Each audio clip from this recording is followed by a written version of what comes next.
影响混凝土强度最主要的是谁啊？水灰比啊。我们说的水灰比计算考虑强度，考虑耐久性吗？最主要的因素是水灰比，它不是单纯的水量或水量，它是一个水和水泥的比例。这个比例我们说了，它真正水化需要的水是就是 23%， 就 0.23。 假设你夹着水越多，就水灰比越大，最后出毛孔隙会越多，强度会越低。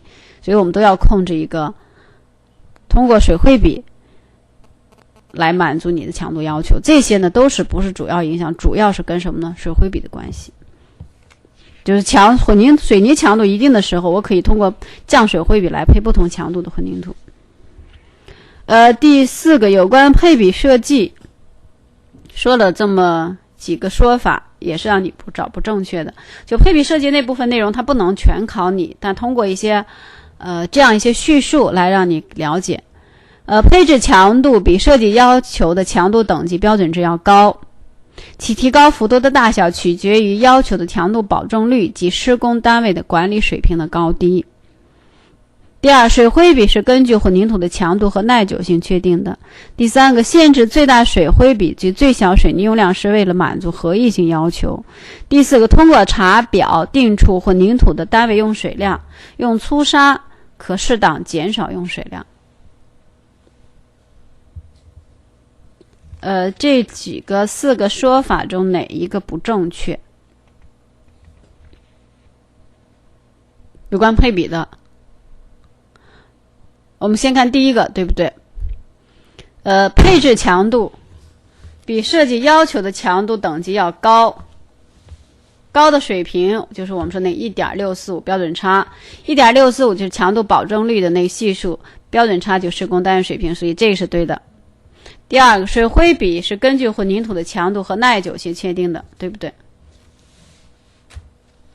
这个对不对啊？对的。我们说水灰比按那公式算嘛，算出强度，还有一个那个表嘛，结构设计啊，配比设计都要满足一个最大的水灰比限制，这也是对的。要满足耐久要求，我们前面分析了强度、耐久性，它要保证强度、保证耐久性，最好的办法就把混凝土做密实，就控制水灰比。那么第3个，限制最大水灰比及最小水泥用量是为了满足合意性要求，对不对？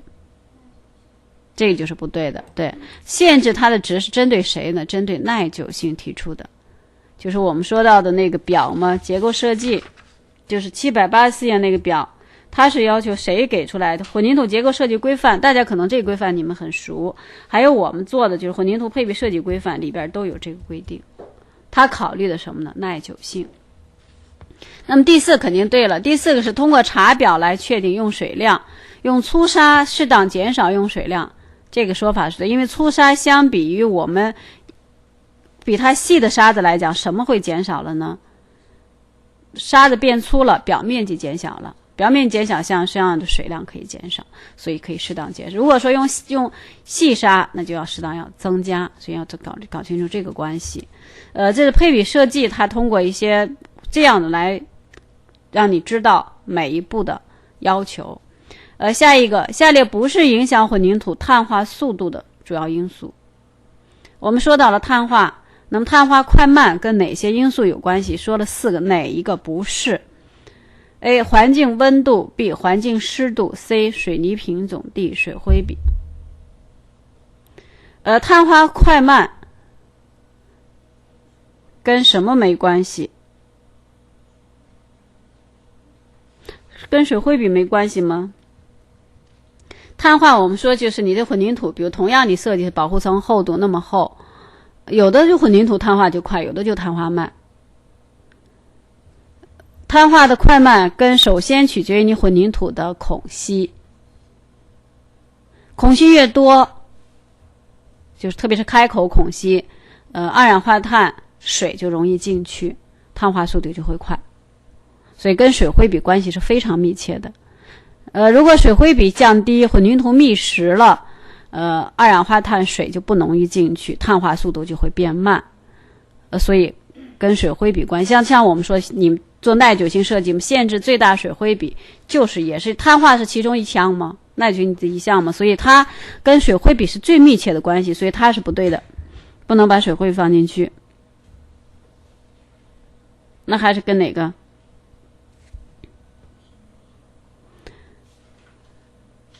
碳化是二氧化碳和氢氧化钙的反应，所以跟水泥品种有关系吗？应该是有关系的。氢氧化钙越多，相对的碳化会越慢。你的里边的氢氧化钙浓度越高，我要消耗掉的需要的时间要长啊，所以碳化速度会要变慢，所以跟水泥品种是有关系的。那剩下一个温度跟湿度了，那这两个挑吧，跟哪个没关系啊？碳化需要有什么呀？需要有水啊，所以跟湿度有关系，跟什么没关系啊？跟温度没关系。我们说的碳化嘛，碳化肯定是需要有水，二氧化碳结合水，完了跟氢氧化钙反应，所以它跟空气的湿度关系非常密切。湿度很小也不行，湿度很大也不行。就像我们放在标氧室里边，或者是工地上给它覆盖上了，湿度很大的情况下，因为是没有孔里边有水啊，二氧化碳进不去，所以最好的湿度是55%的湿度。这个湿度既然又有水又有空间，这个湿度是最好。所以从这个我们知道跟谁关系不密切呢？温度。我们说了半天，它不是说哪个温度高温度低，它跟环境的温度没关系，跟水分有关系，就湿度，跟水泥品种有关系，最密切的是跟孔隙有关系，就水灰比。所以大家一定要说到混凝土这儿了，一定要把这个水灰比跟混凝土的孔隙啊、密实挂起钩。所以它涉及到了强度、耐久性等等，都跟水灰比有很大的关系。你水越多，出来的混凝土就越不密实，孔隙率会越大。所以我们第一章强调那个概念，孔隙率，那附带来的影响就都出来了，容易吸水，容易腐蚀，容易碳化，都有关系。所以这一系列的相关的，如果他换一个角度来考到你这个水灰比，这些概念要去很正确去理解它。第6个，在没有筛分析条件的情况下，可以用测定什么的方法来初步判断筛是级配的好坏？我们说级配不用筛子去筛吗？不同大小一组筛完了去做计算，但是这个筛一般挺麻烦，或者是有时候呢着急用的话去来不及筛，我也想初步判断一下它的颗粒的搭配，就是我们的级配，我们讲过那概念。用什么来判断呢？表观密度、密度、堆积密度、孔隙率。用什么来判断呢？对，用堆积密度。表观密度是肯定是没用，它反映的是单个颗粒的。我们这儿反映的是一堆砂石的搭配，那就是看它堆在一起的形成的，这儿用孔隙率了。如果换成空隙率，那就更准确了。所以孔隙率是不对的，所以把它能排掉，那就是堆积密度。堆积密度反映它的一个堆积状态下的一个密实情况嘛。如果堆积密度越大，说明它越密实，级配越好。因为堆积密度反映中间的空隙了，它跟空隙是挂钩的。级配呢就反映的一个空隙情况。所以这样去连起来。第7个是混凝土粗骨料的质量要求包括什么？我们那会儿说了那么多，大家来找一下，它列了5条。最大粒径和级配、颗粒形状和表面特征、有害杂质、强度、耐久性。像第一个答案呢是第1、第3、第4，第二答案呢2、3、4、5，第三个是1、2、4、5，第四个是1、2、3、4，那就肯定有不包括的。可以想一想，我们说到了石子儿也要有级配，也有一个搭配，所以 A1肯定有。我们讲到了它的一个形状要求是尽可能的是立方体或者是球体形状。从表面特征来讲是粗糙的碎石和光滑的卵石，所以这个有。有害杂质呢也说到了有，像里边是一些泥啊、泥块啊、有害有机物啊、有害杂，因为它是天然材料嘛，肯定会附带的。我们也说过强度用什么表示呢？用压碎指标。我们没说什么呢？没说耐久性。所以哪个呢？ D 1、2、3、4。所以虽然这一项一项说，它可以汇在一起让你去找出来它的准确的应该可以的。下一个，用高强度等级配置低强度混凝土，为保证工程的技术要求，应该采取什么措施？掺混合材料，减少沙率，增大粗骨料粒径，增加沙率。就是高强度等级的水泥配低强度的混凝土，这样水泥就很少一点水泥就满足要求了。但是满足要求的时候，就是这个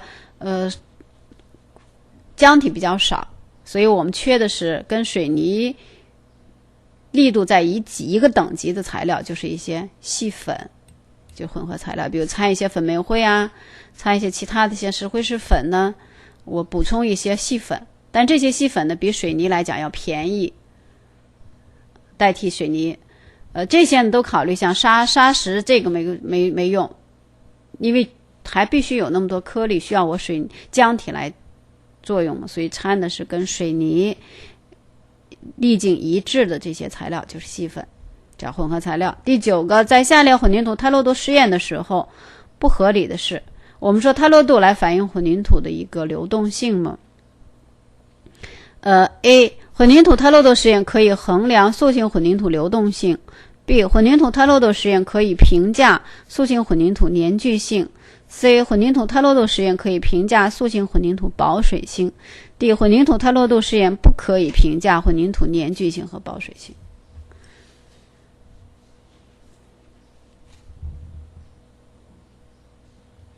应该是哪个呢？这个好像从字面上的叙述上也能找出来，它有些如果说你选这个答案跟那就矛盾，我选那个也矛盾，我选哪个就大伙儿就平衡了。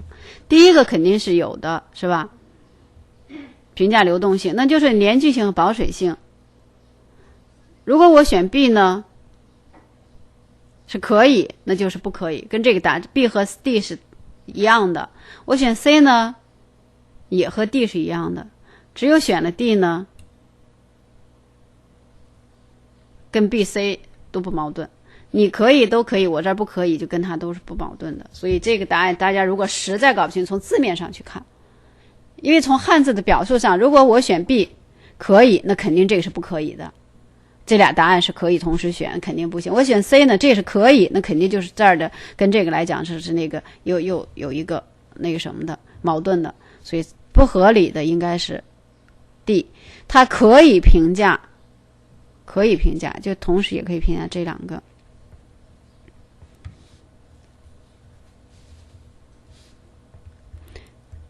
这第10个就是一个配比的。我们看一下这个，他给了这样一个题目，我们怎么把那个配比的一个结果给他看他能不能符合。某混凝土工程所用的混凝土实验室配比是水泥300，沙子600，石子1200，水是150。该工程所用的沙含水率 3.5%， 石子含水率 1.5%。 那么施工配比这个不需要去算，就看这些数，从这里面就能找出来。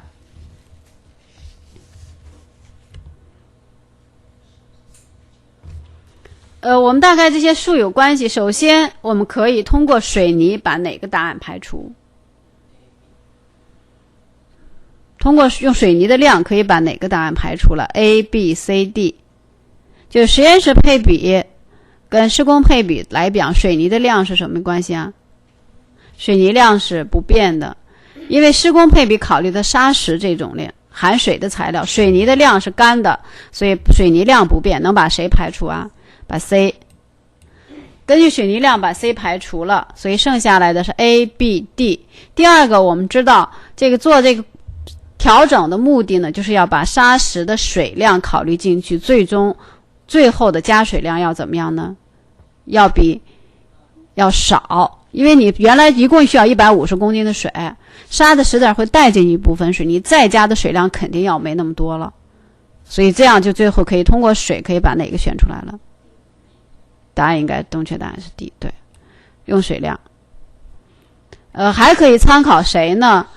参考砂石的量，砂石的量呢都会比这个要多了，因为它是湿的沙子，这是干的石子，所以我们这两个量都是增加的。你可以通过谁呢把 A 也能排除，砂石量没变，这个石子量没变，砂石量增，所以大家可以按这个去，不用去算，耽误那么多时间算，就根据这几个关系什么呢？水泥量不变，水量要减少，砂石量要增加，你就看这些数的变化去找就可以了。这个是配比的这样一个题目，像其他的一些比较简单的我没有选，像让你算沙率，给了砂石量一共那么多，沙率多少万，石子多少，就是个数学计算了。你只要知道了公式，上边是沙子，下边砂石总量，比如它有一个题，砂石总量1800，沙率是35%，问你石子量有多少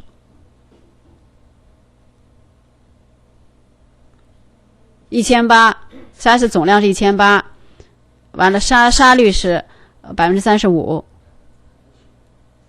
那就在砂石总量里边，沙子石子占多少呢？沙子35就对它65，完了就是1800乘以65。如果算是沙子量多少呢？乘以35，就那样算。那个基本就纯粹是一个数学的一个概念换算了。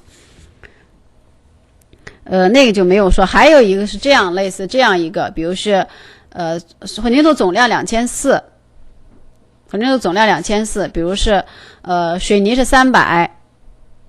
水泥300，水灰比是0.5，沙率呢是35%，让你算沙子多少，石子多少。水泥总量是混凝土总量2400，总质量是2400，水泥是300，水灰比是0.5，能把谁算出来呢？水泥300，水灰比0.5，水是多少？水就是150吗？0.5乘以30300乘以300嘛，水就150出来了。沙率35%，沙子多少？对，2400减去多少呢？300，再减去150，剩下就沙石了嘛，就换到那个题了嘛，完乘以35%沙子，乘以65%石子。所以这就知道那个混凝土的总质量就等于水泥加水加沙子加石子。还有就是水灰比的关系嘛，就是水除以水泥就是水灰比。他给了水泥你就乘以就水，如果他给了水，让你水灰比你除一下就能求出水泥。这计算的大概就这么几个类型。前面像那些就是简单的一个计算，像这个呢就是纯粹你不要去算，按这个数的关系去找就可以。第11个，下列各项措施里边不能提高混凝土抗冻性的是，采用大水灰比，延长冻结前的养护时间，掺引气剂，掺碱水剂。不能提高抗冻性的是哪个呢？对，应该是，所以水灰比这个大家现在一定要清楚了。它的影响强度、影响耐久性呢，主要我们是一定要把水灰比降下来，提高它的密实度。所以这个大水灰比呢，是抗冻性是不会提高，还会降低。其他那些呢，都是像掺引气剂，我们说了，引入封闭的气孔，掺碱水剂，降低水灰比，提高养护前的养护时间。我们说了，随着时间延长，强度在提高，抗冻能力也在提高。这个混凝土这部分内容是比较多的，也是比较重点的。我们看这个习题里边有几个题也是比较重点的，我们看一下。像那个787页那个33题，现在特别强调的海水它可以淡化，但如果不经淡化处理，不得用于变质钢筋混凝土和预应力混凝土，主要是因为海水中含有大量的盐，会有什么影响啊？ A 会使混凝土腐蚀， B 会导致水泥快速凝结， C 会导致水泥凝结变慢， D 会促使钢筋被腐蚀。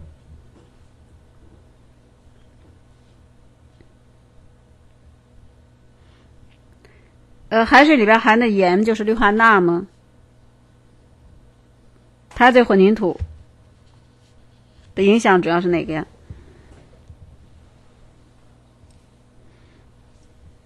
像还有我们现在很多那个像北方，就是那个冬季融雪，用那个盐，现在一般也不让用的，就是用那个氯化钠，用那个不让用那个盐，它主要会导致什么呢？钢筋锈蚀，导致钢筋锈蚀。所以第4个答案，这个是要知道的。它对素混凝土，你看前面说的钢筋混凝土、玉混对素混凝土没影响，它主要影响的是钢筋，就氯离子会腐蚀钢筋，所以它会促使钢筋被腐蚀，针对的是这个内容，所以这个要去我们看31，影响混凝土拌合流动性的主要因素：沙率、水泥浆数量、基料的级配、水泥品种。影响它的流动性最主要，如果说就那个我们说主要是跟谁呢？是水，但是在拌的时候不能单独加水，加什么呢？水泥浆，所以是水泥浆的数量。加水泥浆就是又加水又加水泥，其实最终目的还是为了往进加水，但是我们又不能动水灰比，所以同时加水泥，就水泥浆的数量。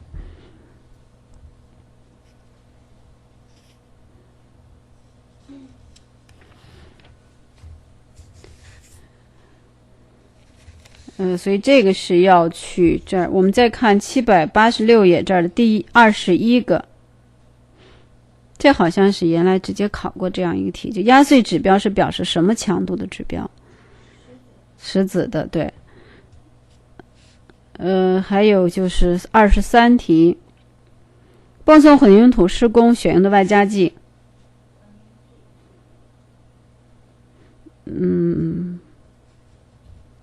泵送混凝土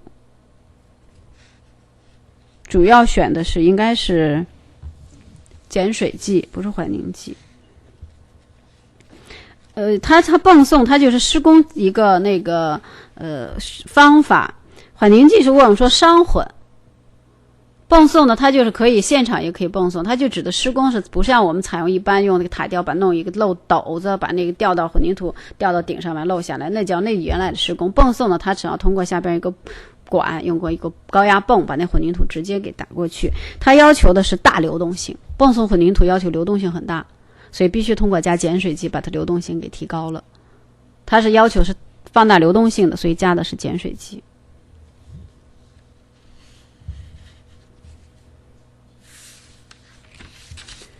这个是这儿几个比较重要的，我们又看了几个，因为还有一点时间，我们下边内容来下午再说。我们把前边有几部分的一些的题目呢，也正好来看一下。我们看771页，因为我看你们都有这个教材。水泥这儿呢，因为我们在有些选用这儿题目做的不多，它这里边提到了一些有关水泥的选用，一些水泥的一些特点。像第12题，大体积混凝土施工应该选用硅酸盐水泥、铝酸盐水泥、矿渣水泥、膨胀水泥。应该选哪个水泥啊？应该选矿渣水泥，就掺了比较多的其他材料，除了属料以外的。14，蒸汽养护效果好的水泥。蒸汽养护我们很多的构件生产用的是蒸汽养护的方式吗？矿渣水泥、早强型硅酸盐水泥、普通水泥、高铝水泥，也还是对要求用这个早期强度低的水泥可适合以蒸养。其他那3种呢都是早期强度比较高的，所以也是用矿渣或者用粉煤灰水泥、火山灰水泥、复合水泥都可以使用的。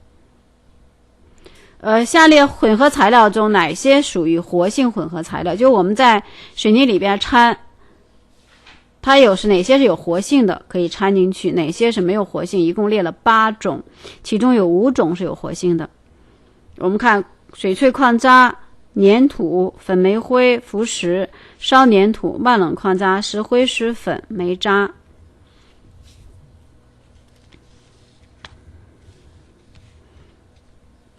你看 A 呢是1、2、3、4、5，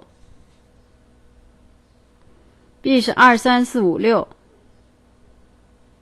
6， C 是1、3、4、5、8， D 是1、3、4、5、6。这里边大家肯定的8个里边肯定是的，能肯定的有哪几个呀？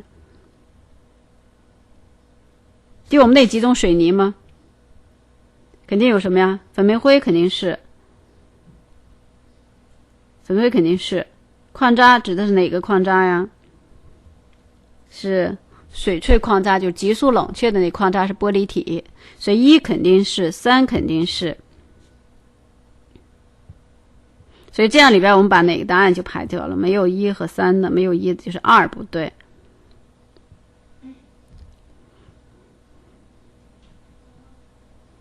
那跟那个水萃矿渣相对的没有活性就是慢冷矿渣，那是快速冷却有活性，慢冷的是没有活性，所以有6的肯定是不对。那就把 D 排除，剩下 A 和 C。A 和 C 我们看差在哪儿了？一个有2，一个没有2。粘土有活性吗？就我们一般常用那种土，我们水泥里边一般不加那种东西，所以应该把谁排除了？把 A 排除了，剩下来的 C。那么包括有谁呢？1矿渣，3粉煤灰，4浮石，5烧粘土，8煤渣。没有谁呢？没有粘土不是，慢冷矿渣不是，石灰石粉不是。粘土就我们一般地里那个土嘛，它是没有活性的。我们一般把这粘土烧完之后就变成5了，烧粘土。烧的过程中粘土里边有些成分是要发生变化的，所以它是会有的。慢冷矿渣跟水萃矿渣是不一样的，水萃矿渣是经过快速冷却，它是有活性了，就玻璃体。慢冷矿渣是接近了变成晶体。所以这俩肯定不可能说，大家知道水萃矿这2个矿渣不可能同时有，粘土跟烧粘土不可能同时有，它肯定是2种不一样的。所以参考这个就可以对应去分析它。我们看18，有耐磨要求的混凝土，应该选哪种水泥？硅酸盐水泥、火山灰水泥、粉煤灰水泥，还硫铝酸盐水泥。有耐磨要求的，应该用那个硅酸盐水泥。硅酸盐水泥的，因为它的那个强度总体高，耐磨性要好一些。硫铝酸盐水泥是一种膨胀水泥，它不是我们说硅酸盐水泥不是收缩吗？它是有膨胀的，它是膨胀水泥，但从耐磨角度要求是应该用硅酸盐水泥。这水泥这儿呢有涉及到水泥的选择，你像它有像这个我们有调了一个，我们有关那个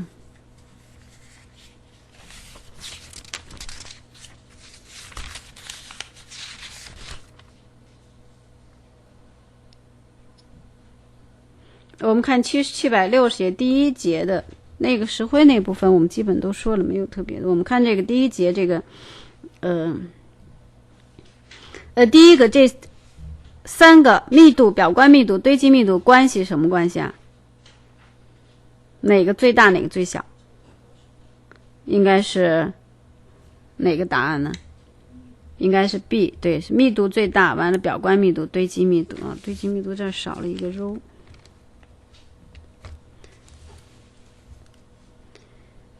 第3题，软化系数怎么表示的？保水后的表观密度与干密段之比，保水后的抗压强度与干燥状态抗压强度之比，保水后的质量与干燥质量比，保水后体积与干燥体积比。我们比的是强度，对，结构材料我们比的是强度，所以应该是哪个呢？ B。上边是保水的，下边是干燥的，比的是强度。第4题就是让你算嘛。我们做列学时给的直接给出数了，它这是列了公式，应该是哪个公式啊？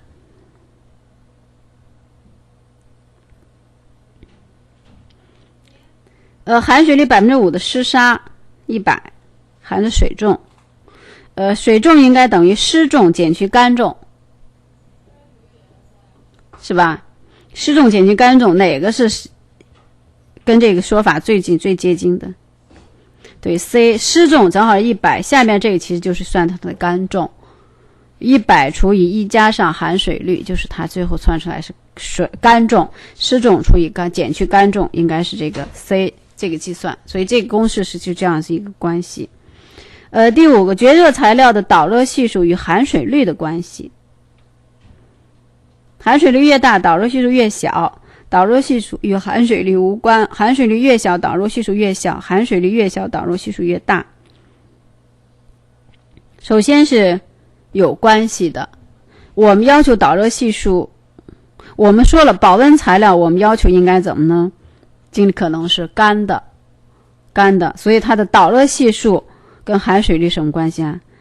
水越多，绝热能力越差，导热能力越强，所以应该正好是对应的。对，越小它越小，越大那几个是越大越小，越小越大，只有一个越小越小的，所以应该是哪个呢？ C。